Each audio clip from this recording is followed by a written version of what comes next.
given everything you've read here in these chapters, reader, it is clear that individual women taking charge of our health, taking these preventive measures, individual women form the only group that can actually end this unnecessary breast cancer epidemic. Okay. It's a very sad story that if we depend on doctors saying, get your mammogram, and get your BRCA test, you have the mutated gene, you better start having your mammograms when you're 30, 35. Apparently the European Union does not allow a premenopausal woman to have a mammogram. They just really don't want it because that premenopausal breast tissue is so fragile. The last thing you want to be doing is smashing it around.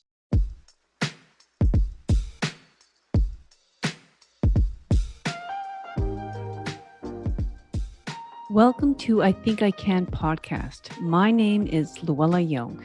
I am a woman who believes that we, like wine, get better with age.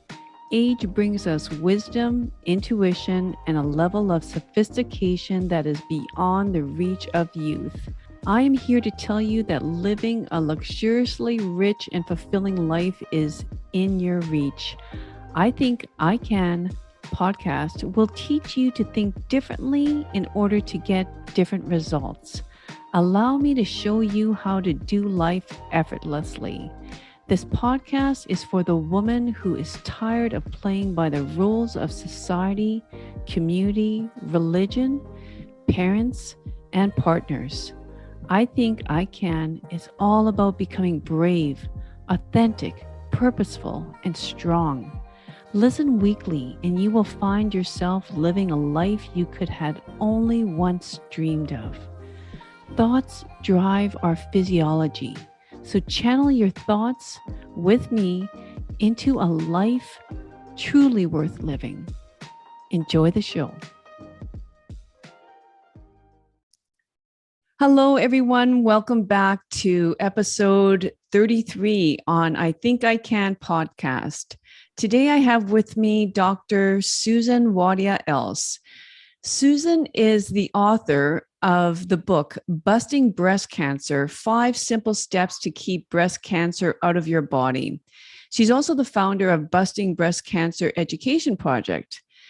Her goal is to help everyone understand how and why the new metabolic approach to cancer can finally explain why so many women develop breast cancer, while many other women never will develop the disease. She has a graduate degree in energy economics and Ph.D. in women's studies. Welcome, Susan. Thanks so much, Luella. It's good to be here. So I have so many questions I can ask, and it's hard to decipher which one I should ask you first. But when I was introducing you, and the word, the description of cancer being a metabolic disease. Why don't we start there? Because I don't think, everyone listening right now understands what a metabolic disease is. Okay. And this is, by the way, the first book on breast cancer prevention based on the new metabolic theory of cancer. Nice. So back in 2012, Dr. Thomas Seyfried, who's an esteemed geneticist at Boston College, he stumbled upon the realization that cancer does not start in the nucleus or the genome of a person's cell. Cancer starts in the mitochondria, the power batteries of a person's cell. And it starts when that person stops allowing that power battery to breathe oxygen, to respires, they call it, oxygen. Yeah. And so once a cell stops respiring oxygen, it goes wacko, it goes crazy. Instead, it becomes what it used to be in prehistoric time. And I just find this fascinating. It was a woman, in fact, who came up with this at Boston University in the 60s or something. Carl Sagan's first wife. It was really interesting. Yeah. Anyway, so basically, when that cell is suffocating because of what we've done to our bodies, And if it's a breast cell and it starts to suffocate, it's gonna exponentially duplicate itself. Like it goes wacko, like a breast tumor, okay? If it's in the breast, or if it's in the colon, it's a colon tumor. And so once we understood from that theory that it's how a person's body is functioning, what you're putting into it, how you're cleaning it, how you're lowering your cortisol levels, your stress levels. Metabolism is how we process our daily life, how our body operates. It's kind of like we all know it. We just don't use the word metabolism. You will use it. Someone like my boyfriend, he can eat carbs, bread, chips constantly. He stays incredibly thin. It's disgusting, And then there are the rest of us who are like, oh, I don't know, Right. And so that's metabolism. Or a person who's quite heavy, they don't metabolize carbs very well, so that they don't use them all, for energy, so it gets stored as fat. So metabolism is everything about how we're operating, how much air we're breathing, and how that's filling our cells, etc. It's not that something strange happens to the nucleus in one of your cells and, oh, we're not sure how that happened, but we'll fix you. That's what the cancer industry still believes, determined to believe that cancer is a genetic disease, and we don't really know how it starts. Right. I mean, you ask a woman who's been diagnosed with breast cancer, and she'll say, and I mean, they've told me this, she'll say, doctor, why me? What did I do wrong? I mean, blah, blah, blah, blah. And he'll go, oh, Janet, I'm so sorry. We really aren't really sure, but we'll fix you. Give me your money. We'll fix you. And that's the difference between the metabolic theory of cancer and the genetic. We now understand why Janet got that breast cancer. We can pretty well figure out all the risk factors that she had that suffocated a couple of cells in her breast. And you're right. You mentioned earlier, before we started the podcast, that because there's so much more estrogen and estrogen-like chemicals in everything we breathe, with the geoengineering, it's getting worse. They're filling the atmosphere up there, whoever they are, I don't know, but the planes are going over, and you can see these are not normal clouds. And that's basically a suffocation. And so I think that's one of the reasons we're going to see more and more cancer, is because of that.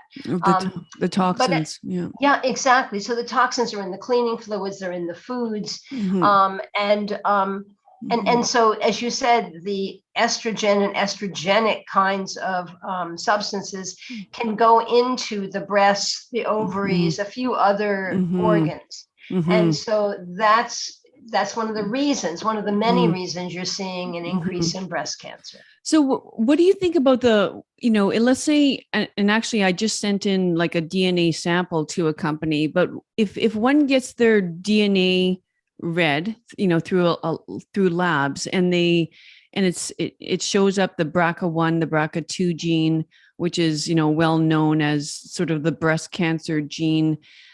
I mean, how do you feel about that?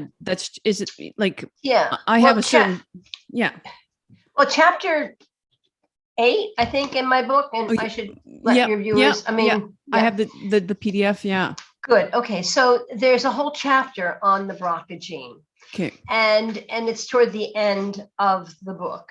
And all the BRCA gene is a night watchman. And we have actually 3 genes that are night watchmen: the P53, the BRCA1, the BRCA2. And they're not just in breast cells, but it was discovered in the breast cells. So they're called the breast cancer gene. Okay. Men who have that gene, they'll have it, it's mainly the Ashkenazis, they have it in the prostate. So they have a much higher rate or risk of developing prostate cancer than other men, whereas women, it's not much greater. It's in increase. I mean, what this chapter, this was a really fun chapter for me to read, because I discovered a wonderful epidemiological study by a Canadian, Stephen Narod, and a Polish researcher. And they took 1,000 women from Canada and America, and the US. And they took 1,000 women from Poland. And they looked, and who all had a mutated BRCA1 gene. Okay. The women in North America, 71% of them, before they turned 73, had developed breast cancer. But in Poland, only like 49% of them, by the time they turned 70, 73, had developed breast cancer. So it's not the gene. Right. And if you look at women, and I describe more about that, but if you look at women as a group in the US, we have the highest rate of breast cancer of any large country in the world. So if you're in the 60s and above, it's 200 women, 350 women out of 100,000 will be developing breast cancer. Overall, it's more like 70. Okay, but in Poland, again, it's sort of like 49 or 50%. So what's the difference? Why is it safer for a woman to live in Poland in that culture in terms of protecting herself from breast cancer than for those of us in the States? What is it in the States that makes us so vulnerable? Right. And it gets me very angry that everyone's pushing women to have this BRCA1, BRCA2 test. It's a $3,000 test, and that's why they're doing it. It's the money. Yeah. And then they can start ratcheting up your fear levels. Right. I mean, younger women, they're telling them, encouraging them, supporting them to have their breasts taken off, their perfectly healthy breasts, because they have this BRCA1. All they have is one night watchman who's not on duty. They've got two others. They have, are they obese? If so, they're suffocating the mitochondria. Right. Do they have low vitamin D3 in their blood? They are not connecting with their immune system. So many other things. And we can, maybe list the 5 simple steps now that we've sort of gone through the biology. But what I've tried to do with this book, because I am clearly not a biologist. I mean, I took biology sophomore year in high school, which I think was 1903 or something, right? And I vowed never to touch another dead frog again. Nobody, somebody else can do it. I'm not into this. And so, and I never took any biology after that, not in college, So how come I've done this, and I guess, and because I had no grounding, I had to understand this stuff really, really well. And with my own writing, but with the help of some amazing editors, we have put, understanding the metabolic theory into the noise is getting greater right now, isn't it? That's okay. No, it's still, Oh, good. Okay. Yeah. So because of my lack of cell biology, I have taken nothing for granted. And so that's what women are talking about, is that, thank you, if I study this book, because it's so dense, I can begin to understand the origin of that first cancer cell. Yes. Which is something that their oncologists don't know or haven't been taught. Right. Because I think you're saying the message from the oncologist is, it's just unfortunate. You're one of the unlucky ones. And now you just need to sit back and wait and we'll monitor, from time to time, or we'll chop off your breasts, or, here's the drugs, to take. Like, I don't think they're being educated on lifestyle changes, in the discussion with the oncologist or the nurse. That's right. And oncologists, unfortunately, I believe, are the only medical discipline that when an oncologist says, okay, Sarah Lou, I think we've done a biopsy. One, they should never do a biopsy. We can talk about that. That really is increasing the metastatic breast cancer situation. Yeah, I definitely want to get into that. Yeah. But when when they're doing that, if as soon as they prescribe a specific drug to you, okay, you have stage X of this type, so therefore we figured that out from the biopsy, we examined it, your genetic makeup today is this, so we're going to give you X and Y chemotherapy. They are making a significant commission every time they, at least in the US, I don't know how Canada's health system goes. It's free, but who pays for the free? Like our tax dollars pay for the, that's why we're taxed up the yin-yang. Right. But the pharmaceutical companies are giving a kickback. Oh yeah. In the US at least, to oncologists when they prescribe X chemotherapy. Oh yeah. So it behooves an oncologist to overtreat in many ways. And also with insurance in the US at least, they feel like they can, if they don't do everything, you can come back at them and say, you only gave me A, you gave me A plus B drug, and that's why I'm about to die or whatever. So they have but also the sad thing is, in the US, the pharmaceutical companies, apparently you're sitting on the curricula boards of the medical schools because they're giving so much money to the medical schools. Yeah. So they have said, only the genetic theory, you will not teach the metabolic theory. And this book has been out since 2012. They've been treating women around the country, not just women, but women mainly for breast cancer. They've been treating women around the world. This in a few of these clinics that have now popped up with the metabolic treatments. And they're having amazing, amazing results. The sad thing is most of the women, let's just talk about that, who end up, or the people who end up at the metabolic clinics have already gone through chemotherapy, radiation. They've annihilated their bodies, and which is what the genetic treatment does. It's toxic.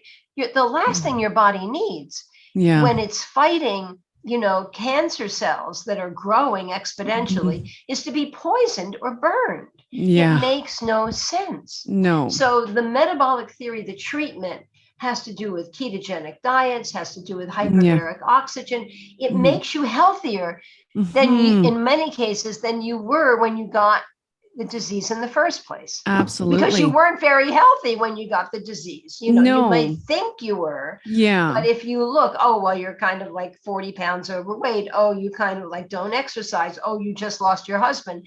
You have, so there are lots of reasons. But Susan, yeah, absolutely. And, I've had women in my office who've been diagnosed with breast cancer, and absolutely, it's sort of the why me, but they have been drinking the green smoothies. They have been exercising.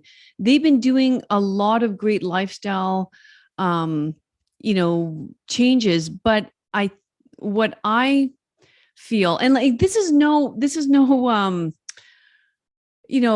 don't want to shame anyone. I mean, it's just something we all struggle with is the stress. Like we don't realize the go that especially women have, in the back of their minds. I just had a conversation with another client last night about this. It's sort of like she said, she doesn't have her child every weekend. She's a single mom, but the weekends, whether she has her child on the weekends or whether or not she has her child on the weekends, she cannot sleep in on Saturdays because she wakes up, on the weekends, she wakes up and right away, it's like this, and this has to be done today, because she's a single mom and like she works full time. It just never ends. So, the level of stress that I think especially women have, because let's face it, we are the people that check off all the boxes. We are the ones that, do the planning, do the bookings, I'm saying, equality has come a long way, but I don't think women can shut off the do as much as, maybe men can, or just aren't aware of the things that need to be done. And women, we just can't stop. That's the other thing. It's just, I think there are a lot of women out there who are really trying hard in terms of diet, exercise. But then there's that one component of cortisol that a lot of us still are really struggling with. And, you mentioned Poland. Well, I think, I must say, I really feel Europe has it much more together in that way too. The lifestyle stress is not as much as here. Maybe that's a blanket statement, but I do feel they're not so much of the go, go, go type of lifestyle as we are here in the Americas. And they also, of course, have national health care. Yeah.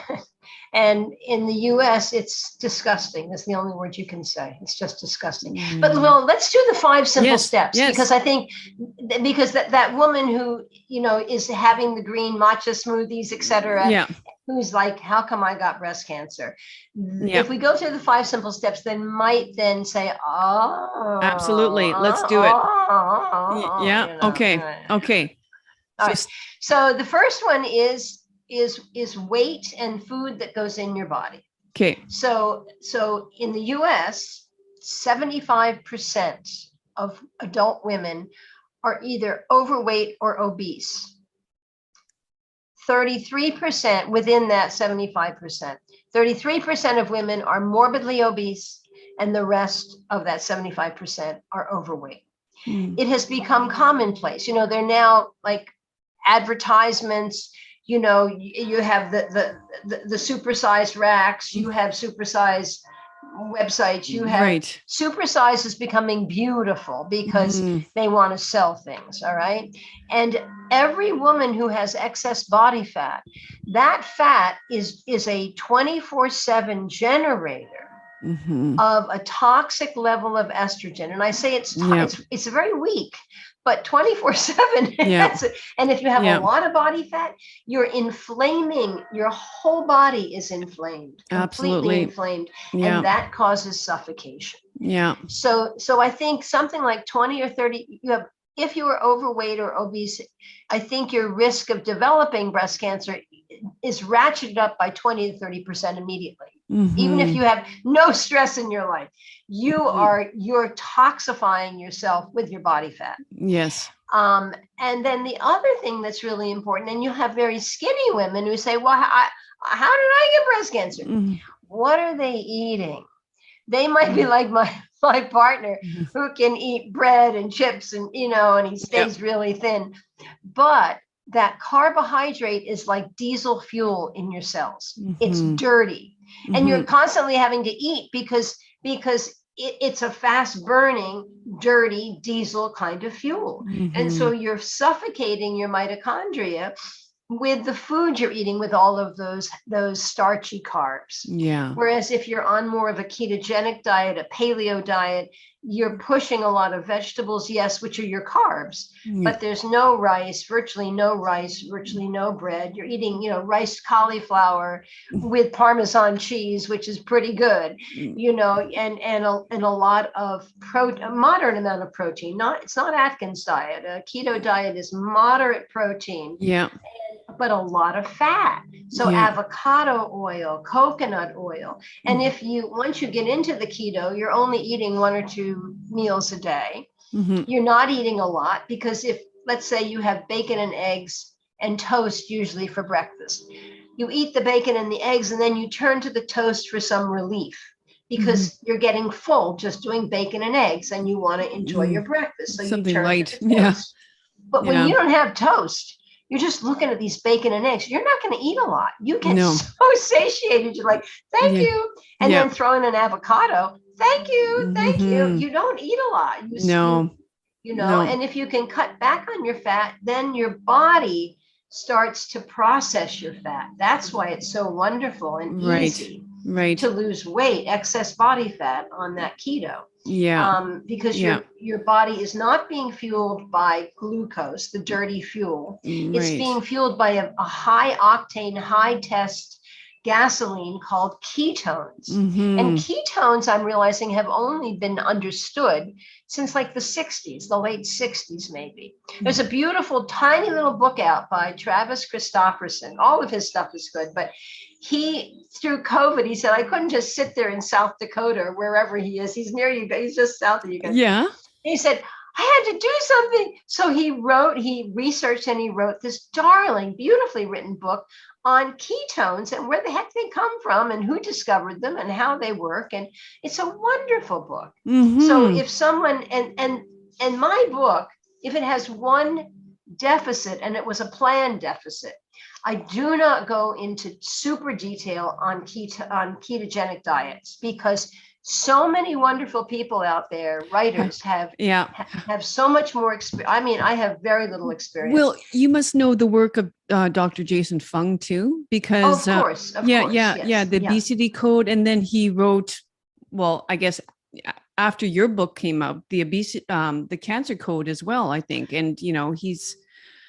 Yeah. Right. And I have not read that yet. In fact, let me put that down, because I'm not sure if he's totally connected with the metabolic understanding of cancer, or if he's still stuck with the genetic. I do not know. No, I think I haven't read it myself, but from what I've gathered and speaking with other people,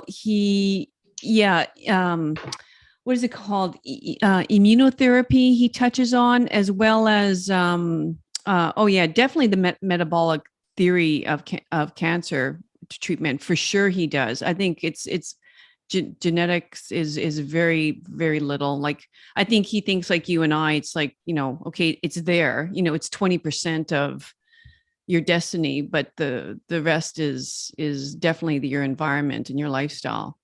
Right. But again, cancer, when you're looking at the metabolic theory of cancer, is not caused by some weird gene in your breast. You're going awire, Right. No. It's the mitochondria. So yeah, absolutely. I'll take a look. That's interesting. But yes, and of course, he's very much into the whole fasting, intermittent fasting, and as Tom Seifert, the man who wrote, the geneticist who wrote Cancer as a Metabolic Disease, he'll quietly or not so quietly say, in many cases, he doesn't feel like it's the actual food you're eating, it's the amount you're eating and how often you eat. Mm-hmm. And so that's why they say, do not eat within 3 hours of going to bed. Right. Because your body needs to have digested that food so that it can take your sleep time as a time when you're cleansing, you're strengthening your mitochondria, you're regenerating your cells, as opposed to digesting last night's dinner. Yes. And so that's the same thing, I think, that Dr. Seifert's saying, and probably Dr. Fung, which is don't eat often. And then you give yourself a chance to focus. You give your metabolism a chance, or your body a chance to rejuvenate itself, and not just digest what you just ate. Yeah, absolutely. That's it. Yeah. But okay, let's go to the 5 steps. We start and we stop. Okay. Yes. So it's what you're eating and getting rid of any kind of obesity, or even 15, 20 pounds, get yourself to fighting weight, and use keto to whatever extent you can to do that, or however you can do that. And the second thing, we talked about the vitamin D3, which is the simplest way. And I try and describe D3 as the power of our internet, our internal internet. And if we don't have a strong, a lot of electricity going into our routers and whatever, then when a cell starts to suffocate, a breast cell, let's say, starts to suffocate, and it's turning itself into a glucose loving, no longer, it can't process, it can't respire oxygen anymore, it's suffocating, it's going back to its prehistoric existence, and it's just gobbling up the glucose that you're eating. Okay, so it starts to suffocate. But if your D3 level, if you don't have a very strong internet system internally, it'll say, well, tally ho, enjoy yourself. I guess you can suffocate, because I can't connect with my immune system. There's not enough D3 in my blood to connect with my immune cells and bring them screaming in to basically help attack and stop that cell from suffocating or destroying it. They call it apoptosis. I call it pop goes the weasel. So that your immune system can help you pop go the weasel, with that suffocating cancer cell. But if your D3 is in the cellar, if your D3 is like below 30, forget it. And the sad thing is, Dana-Farber, Sloan Kettering, last time I checked, they don't even look at a woman's D3 blood level. It's shocking. Susan, another thing I was just going to mention to you about vitamin D, it was interesting. I went to my physician, and I asked for my vitamin D to be measured in my blood work, and he wasn't like he didn't abide very easily or at all. Actually, he said why. He questioned why, and I was telling him all the reasons. With my functional medicine education and there's just it was during COVID. Your immune system and he said, well, have you broken any bones in your life? And I said, well, yeah, I fell off a horse when I was 10 and broke my wrist. Okay, well, why don't I just send you for a DEXA scan and check out your bone density? And I said, okay, and the vitamin D? No, we won't measure that. And I was just like, okay, send me off to like an expensive, exam like that instead of just getting my vitamin D checked. I don't know why it's so difficult. How is it in the States to get your levels checked? Well, what I say to people is if your doctor in the States refuses to give you a D3 test, find another doctor. Yeah. There's a wonderful organization that I talk a lot about in the book, is called Grassroots Health. And right. Carol Baggerly started it just around the same time I was starting my research on breast cancer. And we, in fact, met when she came. She's from San Diego. And we met when she came through Boston, really like 12, 13 years ago. And, she got into this. She was a corporate marketing person who had just retired and just gone through an early stage breast cancer diagnosis and I think treatment. And she was meeting with Cedric Garland, who's a pioneer in the importance of D3 and high blood levels to just keep your immune system really strong and keep you really healthy, and in the most inexpensive way you possibly can be, right? And if you want to be sinister about it, you can say, well, the Canadian medical crowd and the American medical crowd are in line not with the people they're serving, but with the pharmaceutical companies and the hospitals they're serving. And if everybody had D3 above 60, you would have so little illness about everything, because D3, it used to be thought, oh, it's just about the bones, as your doctor had said. But what they've now found in, dozens and dozens of studies is that if your immune system is really strong, which means if you're D3, your internet connection is how I describe it in the book. Yeah. The amount of electricity going into your router, and you've got a really strong D3, your eyes are going to be fine. Your health everything's going to be fine. Your body's going to be able to protect itself in the best way possible. So all I can think of is when doctors refuse to read this extraordinary amount of information, valid studies all over the place, when they refuse to look at that and to share that with their patients, I can only have sinister thoughts in my head, because I don't think these doctors are stupid. No. So there's something going on. And it's sort of like with COVID in the US, they banned the doctors were not allowed, or maybe it was CVS and Walgreens, the two big pharmacies, got an edict, got a statement from the CDC saying, tell your pharmacist not to fill doctors' prescriptions for ivermectin if the prescription says for COVID prevention or early treatment. But if the prescription says COVID for dengue fever, for scabies, for rosacea, that's okay. But you are not allowed, and independent pharmacists will still fill a doctor's prescription for COVID, for ivermectin. But that has been shown, again, dozens of studies in Africa, Asia, over the last 20 years that ivermectin's been used for, river blindness, dengue, etc. It's completely safe, completely effective. And those of us who have used ivermectin when we got COVID were finished in 2 days, and it was just, a lot of tiredness. So who knows? Yeah. It's a very strange time we're living in. Yeah. And thus, we need authors like you to advocate, for our health and take control of it, through the best we can through our lifestyle. Right. In my conclusion, Luella, I say, given everything you've read here in these chapters, reader, it is clear that individual women taking charge of our health, taking these preventive measures, individual women form the only group that can actually end this unnecessary breast cancer epidemic. Okay. It's a very sad story that if we depend on doctors saying, get your mammogram, and get your BRCA test, you have the mutated gene, you better start having your mammograms when you're 30, 35.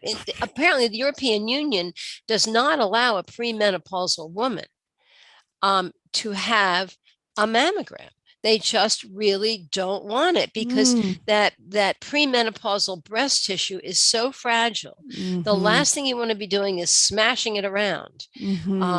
And also younger women, when they're getting tumors, if they're getting them, they're growing very quickly. So you can even have them. I've had stories from women, premenopausal women, they've had a mammogram annually as they were told because their mother had breast cancer. Everybody's had breast cancer. So, they're using all these different reasons to get women to go in for the mammograms early. And as we said, I think I've mentioned already in this interview that mammograms, one of the major reason I encourage women not to have one is about 30% of women who receive that mammogram report back are going to be told, Sarah Lou, you have stage 0 breast cancer. So we'll start treating you right away, but you'll be fine. We caught it early. That's the term. We caught it early. Yeah. And of course, we know that stage 0 is 0. It's it's not breast cancer.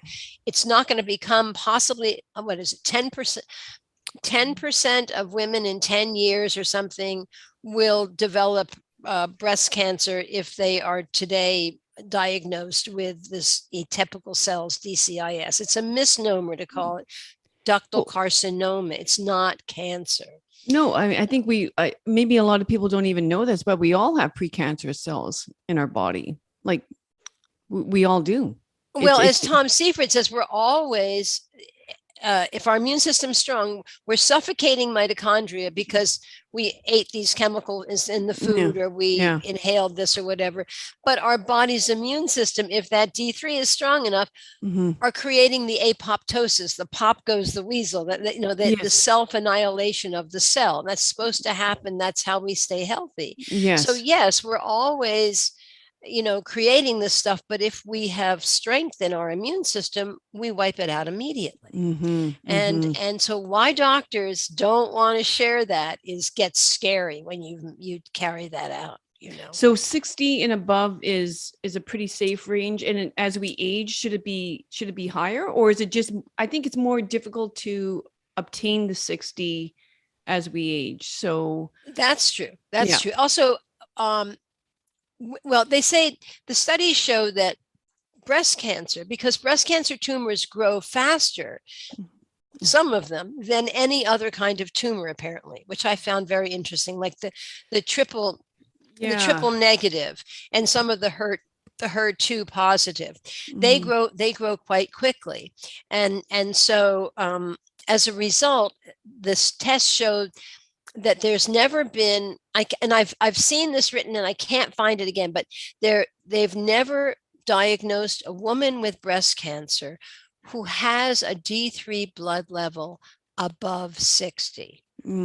So that says to me, you keep it above 60, your immune system is there and ready to stop it immediately. Yeah, you're right.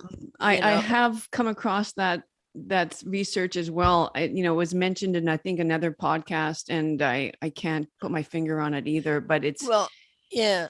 I Cedric think, Garland is the one who, and I should just contact him. He's at University of UC San Diego, okay. and he and his brother, who's now deceased, were the first in the 70s to look at the fact that there's 20% more prostate cancer and colon cancer in the northern states, and I would think in Canada, than in the southern states, because much more sun. Yeah.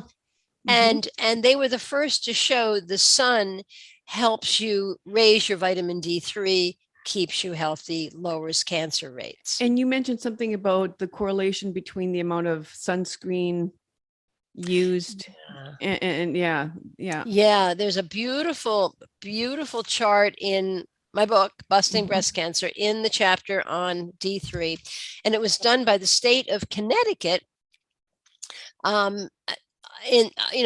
10 years ago or whatever. And as they were introducing increased SPF, stronger sunscreen, they showed that the rate of melanoma among both men and women went up absolutely proportionally to the increase in the SPF. And so what they're really saying, if you look at the research, not listen to dermatologists, unfortunately, but look at the dermatology research, it shows that squamous and basal cell, which are not very rarely going to metastasize, are coming from excess sun. And the melanoma can come from two things. It can come from 3 or 4 blistering sunburns when you're young. Okay. But it has to be a number of them. Yeah. And then as you get older, a low immune system. I mean, which means low D3. Right. Yeah. But then, so that's really interesting. And it's so important for women to understand this and not be afraid of safe tanning, to go at it very slowly. They have certified safe tanning salons. Whereas if you say, oh, I'm coming in here every day and I want to do 7 minutes, and they say, you have to sign this disclaimer. We think this is crazy and we take no responsibility for you. So you have to sign a disclaimer saying, if I get cancer, it's my fault and not yours. Well, I know for a fact too that you can't, I think you have to wait 24-hour period, and they will only allow, you to increase your time in the bed by certain increments. Like you are not allowed to tan under 24 hours. And they only allow certain increments at a time. So you're right. I mean, it's done in a very safe way. And heck, you look a lot healthier with a bit of a tan on your face, don't you? Exactly. Yeah. And you feel better. You feel better. Yeah. Oh, I mean, if you're in Winnipeg, you're in Boston in the middle of winter, and you go in and you get, I do a stand-up stall. I don't necessarily like lying down and having something come over me and all this kind of stuff. I just go in a stand-up stall. It's 7 minutes max. You're in and you're out. Yeah. And it feels great. It feels great. Yeah. So, well, it makes sense. I mean, why do people flock to the southern, states and walk along the beaches, and just that sun on your face? I mean, it just brings you so much happiness. It's not just the warmth of the sun. It's your immune system is being fed what it needs to be fed. And right. So, and in my chapter on D3, and we'll move on to the others in a minute here. Yeah. They said that when I had the Polish study versus the Canadian, the North American, Canadian, and the U.S. study of the how many the proportion of cancer among women, and why it's safer to be a Polish woman living in Poland in terms of being protected just because of your lifestyle than in the US. Well, one of the things we found is they cannot sell sunscreen. They cannot sell high SPF sunscreen in Eastern Europe, because apparently now that they have dissolved from the Soviet Union and people can take, make more money than others and take vacations, that if having a tan shows that you have more money, because it shows you're able to go to the beach and have vacations. Oh, interesting. So there's no way anybody can sell you in Poland. They just cannot raise sales of high SPF sunscreen in Poland, in all of Eastern Europe. And of course, the other reason that there's less breast cancer is they eat cabbage, broccoli, Brussels sprouts, all the cruciferous, right? Yes. As opposed to peas and carrots, and potatoes and corn, all the high glucose. So there's just, I loved that study between the Poles and the US. Yeah. And then I had fun creating the Polish breast cancer prevention recipe. And I say this is just completely off the charts, but it's fun to go through all these very practical things. There are fewer cars in Poland, so they're out in the sun more than we are. They have to walk to the public transportation, or all these kinds of things that have made the US and Canada is very much in line very with the similar. US. Why we have so much more breast cancer than other countries. Fascinating. It is. Yeah. It's all those variables. So let's get into the third step. Birth control. Yes, Should birth we do control. The birth control. Okay. This, as I begin this chapter in my book, this is maybe the most alarming, sad, disconcerting piece of information I found out with this research. And it's all about progestin and birth control drugs, and why that progestin not only causes but accelerates breast cancer. And in 2010, I have a lot of Google alerts on my computer, and one of them is progestin breast cancer. And we should let the listeners know, if they don't already, that progestin is just a synthetic form of progesterone.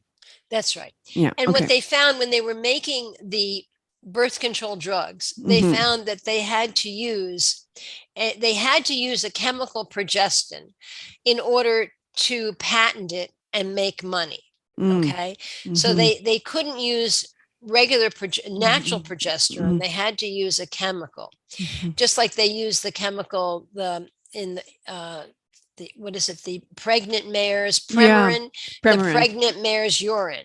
So the estrogen comes in the birth control drugs, and in the menopausal relief drugs, it's coming from the mare's urine, and it's coming from this chemical progestin that has one or two of the attributes of our natural progesterone. And the natural progesterone helps us with depression, helps us with all sorts of things, not just the sex hormones, kind of thing. Anyway, it's not just the balancing. It's sleep, and it's nature's anxiety drug. Progesterone. Yes, exactly.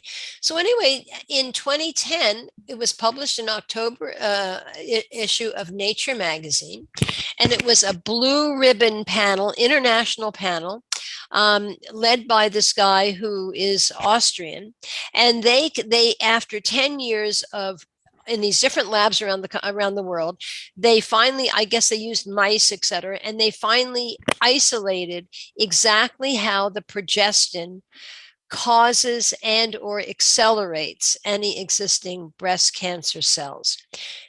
The research lab in Vienna put out a press release, and I copy it in my book. People can read the actual press release, and they can actually read parts of the study. And it says, and the press release says, how birth control drugs cause breast cancer. That when it was released, it came across in my Google alert. It was Science Daily.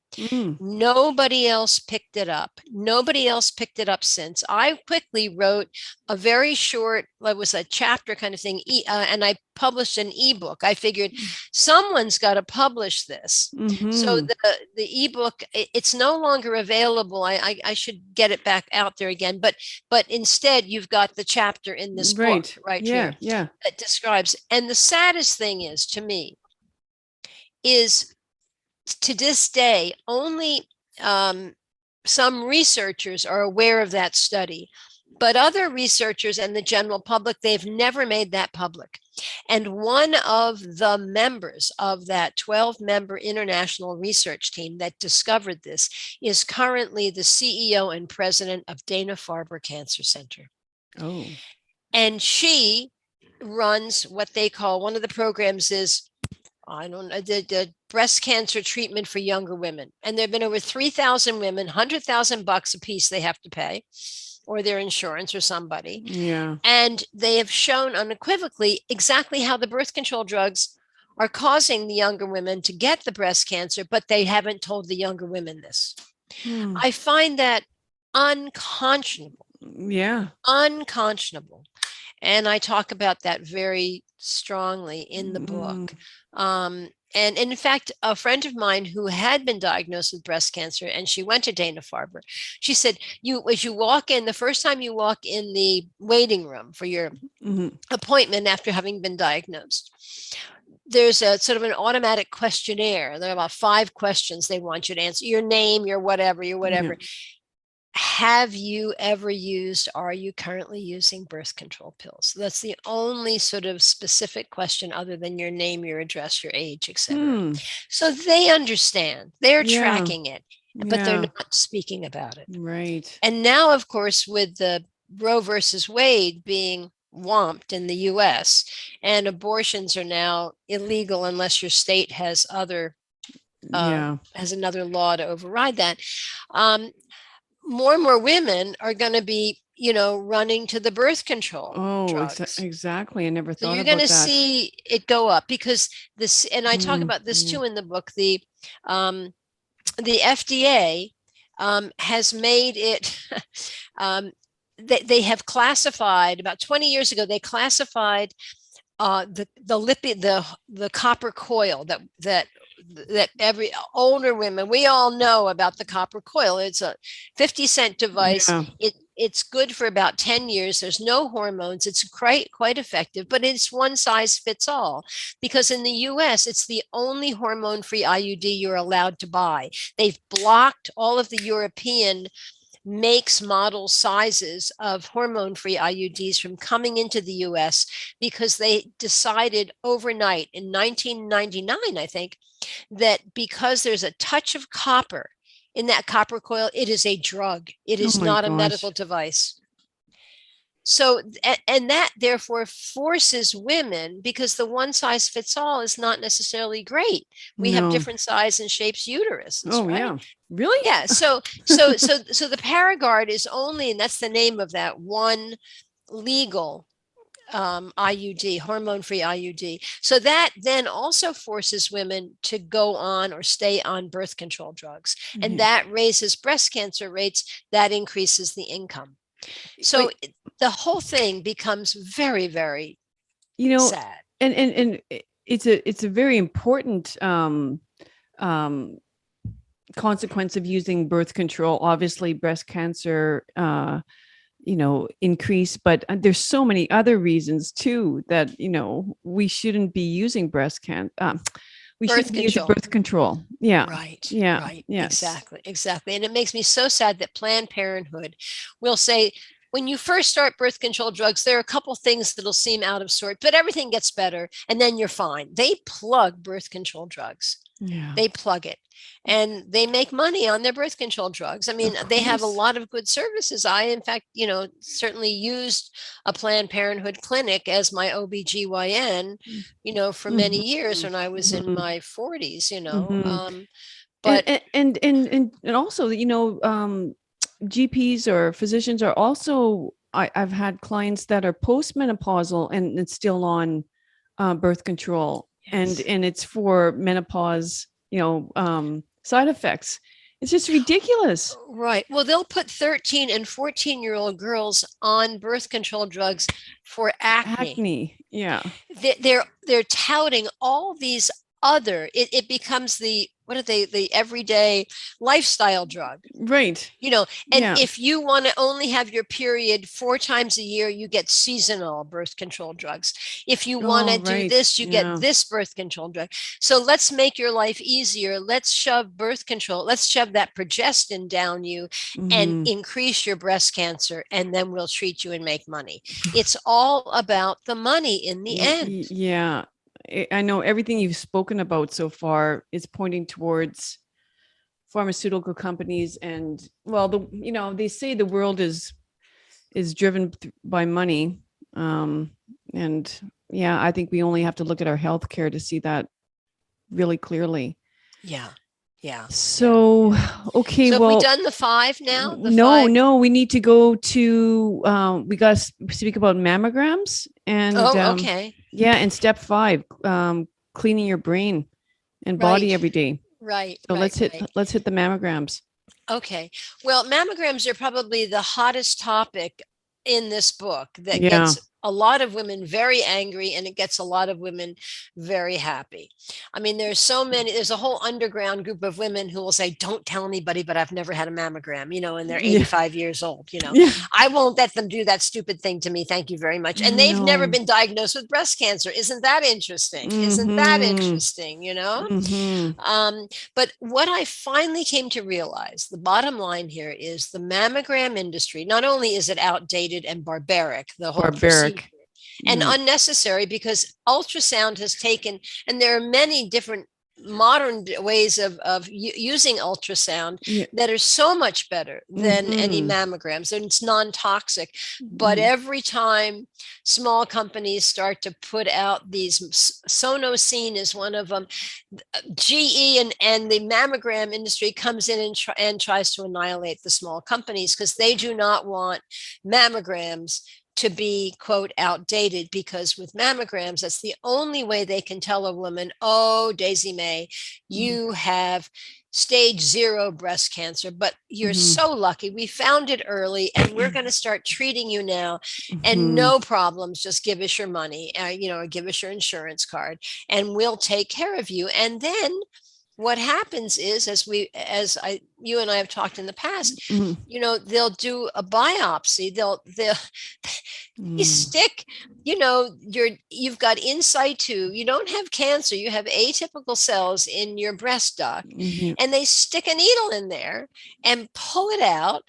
And so they're creating inflammation. They're pulling in the macrophages, or if they found this tiny tumor like the size of a pea that you can never feel. No. Unless it's right on the outside or something. Yeah. They use chips and everything to find it. It's so tiny. And then they stick it. And then, of course, they are freeing up, a dormant, but still a breast cancer cell, or they could be. Yeah. And then that macrophage comes in to heal the wound that surgeon just gave you with that needle. Yeah. And you begin the metastatic process, especially if your vitamin D3 is low. Okay, explain, you use the term beehive. It's like sticking, poking a beehive. And yes, I think that's what you're saying. The macrophages, come in and start doing their, their great job of protecting the immune system. They fuse with the if you're sticking a needle. Tom Seifert, who wrote that wonderful book, Cancer as a Metabolic Disease, in 2012, and really changed the whole frontier of cancer treatment, knowledge, origin, prevention, you name it. He describes it as sticking a needle in a beehive, that we know that cancer cells that are in a tumor they're very loose. They don't connect with each other. Like healthy cells connect. Yeah. Cancer cells, they're just interested in replicating themselves as quickly as possible. or as slowly as what, it could be slowly too, but they're loosely connected. So if you're sticking a cancer tumor, you're basically allowing the possibility of some bees to not get stuck in that needle coming out, but get loose in your breast. Yes, yeah. And at that point, the macrophage, the strongest immune cell in our bodies, especially if we have high vitamin D, they're coming screaming in to help fix that wound, heal that wound. And they have the ability to fuse, apparently, with a cancer cell. And once they do, they'll take off into the body. And as women too well know, the 3 spots in the body where metastasis will happen the fastest is the bone, the brain, and the lungs. And there we go. And of course, those are vital organs. You're never going to die from a breast tumor. You're only going to die if the cancer cell in that tumor gets connected with a macrophage and takes a trip through your body into a vital organ. So women need to be less afraid of these tiny, tiny, tiny tumors if they are found.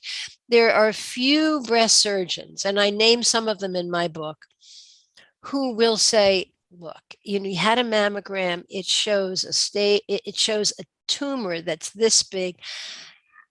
Let's just watch and wait. Just really, you could have had that for 20 years. You could have it and after you die.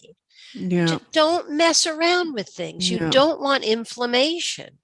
Well, I mean, and there's so much you can do, like in terms of prevention with stress reduction and lifestyle change. It's not really watching and waiting, right? It's like, I like giving, the women the idea of there's so much you can do. It's not just, you're not a ticking time bomb when this happens. Right. And there's a wonderful blog that's run by a woman who got overdiagnosed with DCIS and then got overtreated and got really mad when she figured it out. And she started, it's called DCIS 411. I talk about it in my book. Okay. And it's a chance for all women who have been overdiagnosed and overtreated for DCIS to come and vent. And so anyone who does have a mammogram, because the only way you're going to know if you have DCIS is if you have a breast reduction. That's the other thing. Women who have breast reduction surgery, they don't know it, but that tissue, they find out later that tissue from their breast that's been taken away is then sent to a lab. And oh my, many of them find they have stage 0 breast cancer, DCIS. Oh my goodness. They never had a mammogram. They just wanted a smaller breast size.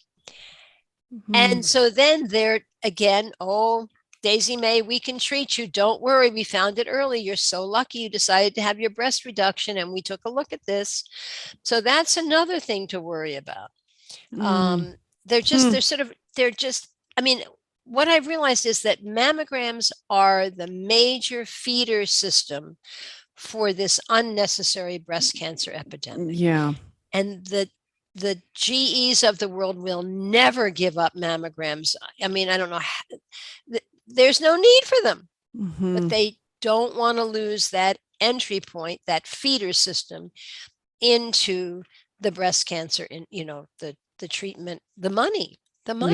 So again, get educated, reading, your work and others that have the work is, it's out there. Like you're saying, there's many research articles on it. It's just a matter of uncovering it. Like, Right. By passionate. And hopefully that's what I've done with this. I mean, I have just been, there are thousands of studies that are cited in here. So anything I say, because I'm the political economist, I'm the women's studies person. I'm not a cell biologist.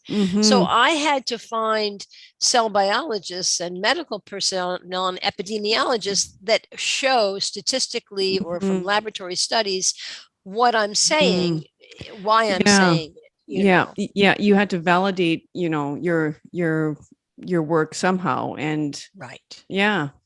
So, okay, Right. the last simple step that you mentioned is just cleaning out your body and your brain, correct? Right. That is, and I also, before, I know we're running out of time, before I want to just quickly talk about dense breasts, because that's Oh another thing yeah. that scares women. But the cleansing, there's so many people out there, functional medicine, as you well know, Yep. being one, Mm-hmm. their whole focus is on cleansing that body, Yep. daily detox, Absolutely. doing fasts periodically. I mean, Yep. they're all the So many ways. Ayurvedic, you Yeah. know, so many ways. So I think it's just important for women to know that it's not just your body you need to keep cleansing with the foods and the exercise. It's the brain The to lower brain. your cortisol levels, and Yeah. that's the stress hormone. And for Mhm. some reason, everybody knows, when you talk to a woman, she'll often say, I got my first diagnosis of breast cancer after my first divorce, 2 years after my first divorce. Yeah. I got my second diagnosis of breast cancer after 2 years after my second divorce. I'm not getting married anymore, or Boy. whatever, but Yeah. but It's true. or Elizabeth, what was her name? Her husband ran for president, and she, with John Kerry, well, he ran for vice president with Elizabeth Edwards, Okay. the Right. political. Well, in Canada you might not know, but in the U.S. people, she was an outspoken, very smart, political savvy wife, etc. Mm-hmm. And her 16-year-old son was killed instantly in a car crash. And she sat at that grave every day and read him all of his senior his Oh. senior year books at his grave every day. She quickly developed breast cancer. Yeah. Oh, for I sure. mean, you can really track uh, how the stress that many women feel, and then within X years they've got breast cancer. Mm-hmm. And so any kind of meditation, yoga, swimming, running, walking, praying, I mean, whatever works for you daily, like an hour daily. Right. It has to be a practice. It can't be, you can't just do that when you think you might need it. Right. That's what I, Exactly. yeah. Yeah. Exactly. And then, the foods using, whether it's botanical, supplements like, there's some that control your blood sugar metabolism, and, that can be very helpful. Berberine is one that comes to mind. And then, the ground flaxseed, taking ground flaxseed every day to help produce the lignans, helping to produce the estrogen while also ridding the excess estrogen out of your body. I'm just thinking chastery extract. There's so much you can do. There's wonderful supplements out there if you find that you do have excess estrogen, or they call estrogen dominance, but Right. progesterone cream, it can be very helpful. Right. Exactly. Yeah. Yeah. Yeah. Hormone replacement therapy is another way of doing it. But if you don't want to do the hormone replacement therapy, yeah, what I'm saying is that, eating cruciferous vegetables, I mean, there's just so much data on all of that, detoxing the liver, which Right. it's the liver that's getting rid of the excess estrogen That's in our right. bodies. That's right. Right. So yeah, building the immune system, ridding the body of toxins, and just protecting yourself of the toxins through organic, eating as much organic as you can, living in a safer location, perhaps if you can. I mean, these all drinking, quality water, these all make a huge Exactly. difference. Exactly. And I mentioned lots of these in chapter 6, I think, of the book, in the body Okay. detox. And the last thing we should talk about before we have to go Yep. is Yep. the dense breasts. Oh, yeah, That's right, become right. a big deal, and Okay. women need to wipe it away. Dense breasts are a figment of everybody's imagination. Yes, dense breasts exist. They're totally natural. Women who have smaller breasts usually have dense breasts. Younger women have dense breasts. When you go past menopause, your breasts usually get larger because there's a heavier fat content that starts to come in. Mm. There's no more the fibrous tissue kind of thing that's happening. And in Mhm. Japan and China, small breasted women, it's like 3/4 of Yeah, the Asian yeah. women there have dense breasts. And somehow someone has decided to use this concept of dense breast as being an indicator of a risk factor for breast cancer. But nobody has proved that that's true.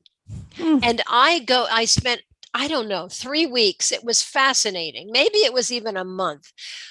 I was determined to find out, why are they calling dense breasts a risk factor? What is the biological, the cellular connection? It Mhm. doesn't exist. And I suddenly realized that the only reason there were so many studies on dense breasts is that all of the mammogram companies were funding them because they Oh. want you to think that dense breasts are a problem. So if you have a dozen studies on dense breasts and breast cancer, the assumption is that dense breasts, give you a proclivity to get breast cancer. But when Mhm. you read these studies, and I read them all, not just the first part that says dense breast, because see, these companies will fund these studies, give researchers 30,000, 300,000, whatever, to do this study. And so the researcher starts out. So the premise of the study is dense breasts, increase your risk of developing breast cancer. So people saying, oh, look, I just read a study. No, keep reading. Yeah. That was just the premise of the study. And at the end, it says, we can't find any reason why this is true. And in fact, we can't even find a statistic that shows us this is true. So it is Hmm. an absolute piece of fiction Yeah. that women are buying. And all of these states now have these laws that if you have a mammogram and it shows you have a dense breast, then your insurance company should go ahead and also pay for a sonogram. But you Mm. have to have a mammogram first, they tell you, because that's the only way you can tell if you have a dense breast. It's all fiction. Mm. So that's Yeah. really important few, paragraphs Yeah. or pages in my book for women to read in the mammogram section. I mean, Okay. that chapter is so chock full of of such information to tell women, do not be afraid, do Yeah. not be afraid, do not run and get a Mm. mammogram. They are setting you up. Mhm. And Mhm. Gil Welsh, who is the best researcher on mammograms and how they are dangerous. He's Mm. an MD, an amazing human being who's lost his job after 3 decades at Dartmouth because he kept pushing and publishing this great international data that shows all women should not have mammograms Wow. because he has a chart that he's allowed me to replicate in the book Mm. that shows there are different kinds of tumors. You got the rabbits, you got the snails, you got the this, you got the Yeah. that. Mhm. And the ones that are the birds, and they're moving fast, Mhm. you'll feel it. Do your self exams, do your Mm. clinical exams, Mm. and you will feel things growing. And that's when you need to deal with them. Don't deal when they're like this. They'll create metastatic. Too often they end up creating the metastatic breast cancer, which is not a good thing, Like obviously. you just made me think. I don't know if I've ever been taught how to examine my breasts, for lumps. I have you? They used to have, Planned Parenthood would hand them out, the shower cards, and you'd hang the Mm. card. It was laminated. They'd hang it, Oh. and they would say, do right now. Planned Parent Susan G. Komen is the biggest pusher of mammograms. They have so much money, and I've had personal experience with my organization. They contacted me. They said, Susan, we have a lot of money here. You've got a breast cancer organization. Why don't you apply for a grant? So I sat in on the preparation thing for the grant writing, and they said, if you mention self-exams, Oh my God. you can't have a nickel from us. Oh. You can't certainly teach it, but you can't even write it in one of your brochures that's in your waiting room. Okay. And they got rid of, and so now Planned Parenthood doesn't talk about self-exams because they need the Susan G. Komen money.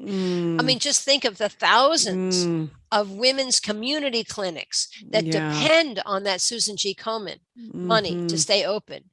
And they are, if they want that money, they are not allowed to talk about self-exams. And the American Cancer Society, which is nothing but a for-profit, corporate operated operation. Yeah. They even, and again, it's in the book, they even have printed, we do not recommend self-exams, nor do we recommend clinical exams. They don't want you to touch your breast. They don't want your physician to touch your breast. They only want a mammogram to smack your breast. Yeah. It is so bad. I mean, I can't tell you. I'm so glad this book is out and people can read it. Yes. Yes. Yeah. And, you know, and I thank you like for doing that work. I mean, it takes more than just passion. You know, that's a lot of effort. Oh, I know a lot of like. No, just wacko. I mean, like, why did I do this? It's like, I couldn't let it go. You know, I really couldn't let it go. It was getting worse and worse. I'm like, people have to know about this. Yes. Yeah.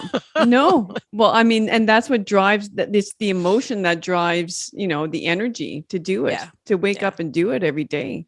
Yeah. So yes, listeners, everything you want to know about breast cancer and prevention is in this book. And, you know, you outline it very beautifully, just 5 simple things to be aware of and to have agency in your health. Yeah. So yeah. And I should mention, Will, that people can get a autographed copy with the full color charts and graphs by going to my website and bustingbreastcancer.com. And one can, and I'll send it right out to you. But most people go to Amazon. You know, they got the free shipping, etc. Either for the ebook or for the paperback. And you can get the ebook, you know, from any of the ebook distributors as well as from different libraries, I believe. Okay. Yeah. Yeah. Well, it's been wonderful. Thanks so much for your time. And I hope this helps a lot of women. I think it will. Thank you. And thank you for inviting me. It's been delightful. It has been. Okay. Have a great rest of your week. And everyone else, we'll see you next week. Bye-bye. Thanks, Luella. Bye-bye. Thanks once again for joining me on another great episode of I Think I Can podcast. If you liked it, please subscribe below so you don't miss out on any future episodes. And until next week, treat each day like it was your last, because each new day is a privilege that we shan't take for granted. Cheers and have a great week. Bye-bye.